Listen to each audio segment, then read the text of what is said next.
صدر ٹرمپ امریکہ ایران ڈیل میں پاکستان اور قطر کی کوششوں کے معترف کہا امریکہ ایران معاہدے میں پاکستان کا بہت بڑا ہاتھ ہے۔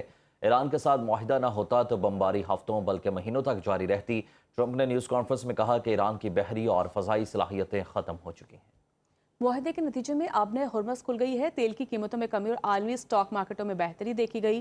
ایران میں نئی قیادت سامنے آ چکی ہے جو پہلے کے مقابلے میں کم بنیاد پرست اور زیادہ دانش مند ہے۔ ایران میں نظام کی تبدیلی کبھی بھی امریکہ کا ہدف نہیں تھا۔ ایران امریکہ اور اسرائیل کے خلاف جنگ میں کامیاب ہو گیا۔ ایرانی پارلیمنٹ کے اسپیکر محمد باقر کالیباف نے سرکاری ٹیلی ویژن پر گفتگو کرتے ہوئے کہا کہ حالیہ جنگ حق اور باطل کے درمیان تھی۔ ایران نے امریکہ اور اسرائیل کو ان کے 9 اہداف حاصل کرنے کی اجازت نہیں دی۔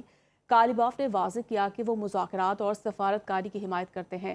انہوں نے امریکی نائب صدر جی ڈی وینس سے واضح کہا کہ انہیں امریکہ پر ذرا برابر بھی اعتماد نہیں۔ ان کا کہنا تھا کہ معاہدہ ہونے کے باوجود امریکہ پر بدگمانی برقرار ہے۔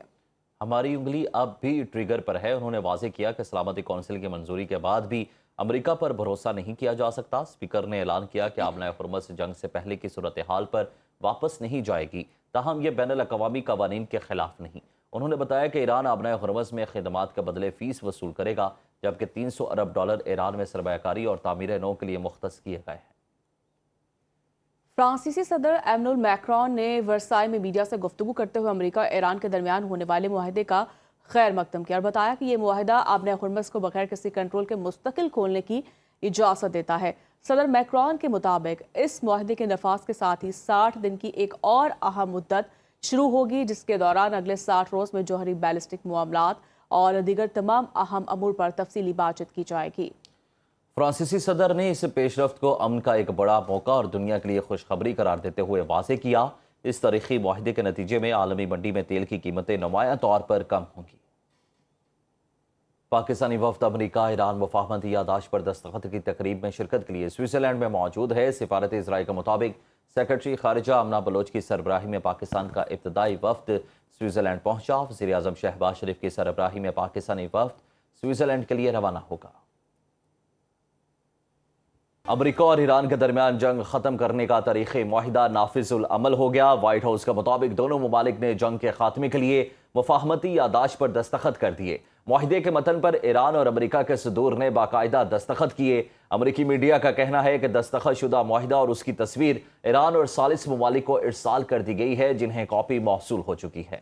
صدر ٹرمپ نے رسائی میں عشائیے کے دوران معاہدے پر دستخط کیے۔ وائٹ ہاؤس نے ایران امریکہ امن معاہدے پر امریکی صدر کی دستخط کی ویڈیو جاری کر دی۔ معاہدے پر دستخط کے موقع پر فرانسیسی صدر بھی موجود تھے۔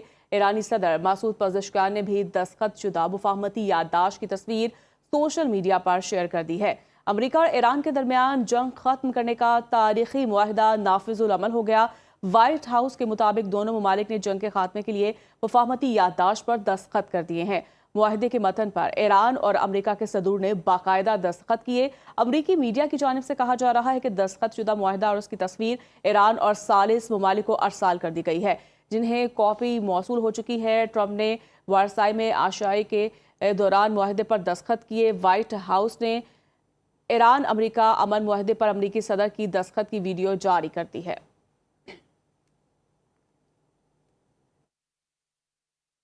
وزیراعظم شہباز شریف نے پاکستان کی ثالثی میں ہونے والی ایک بہت بڑی اور تاریخی عالمی کامیابی کا اعلان کرتے ہوئے بتایا کہ امریکہ اور ایران کے درمیان اسلام آباد مفاہمتی یادداشت پر الیکٹرانک دستخط کر دیے گئے، جس پر امریکی صدر ڈونلڈ ٹرمپ اور ایرانی صدر مسعود پزشکیان نے بھی دستخط کیے، جبکہ پاکستان نے بطور ثالث اس کی باضابطہ توثیق کی ہے۔ یہ معاہدہ فوری طور پر نافذ العمل ہوگا، جس کے تحت ایران فوری طور پر آبنائے ہرمز کو بین الاقوامی بحری آمد و رفت کے لیے دوبارہ کھولے گا، جبکہ امریکہ بھی اپنی بحری ناکہ بندی کو فوری طور پر ختم کر دے گا۔ وزیر اعظم کے مطابق پاکستان اور شریک ثالث قطر کی میزبانی میں کل 19 جون 2026 کو سوئٹزرلینڈ میں خصوصی اور باضابطہ تقریب منعقد ہوگی، جہاں اس تاریخی پیش رفت کا جشن منایا جائے گا اور تکنیکی سطح کے اگلے مذاکرات کا آغاز ہوگا۔ پریس ریلیز کے مطابق وزیر اعظم شہباز شریف نے امریکی صدر ٹرمپ کی سفارتکاری اور امن کوششوں کو زبردست الفاظ میں سراہتے ہوئے کہا کہ ان کی قیادت نے خطے کو ایک تباہ کن تنازع سے بچا لیا، جبکہ انہوں نے ایرانی سپریم لیڈر آیت اللہ سید مجتبیٰ حسینی خامنائی اور صدر مسعود پزشکیان کی دانشمندی سمیت دونوں ممالک کی مذاکراتی ٹیموں قطر، سعودی عرب، ترکیہ اور مصر کی قیادت کے سہولت کارانہ کردار کو بھی خصوصی طور پر خراج تحسین پیش کیا۔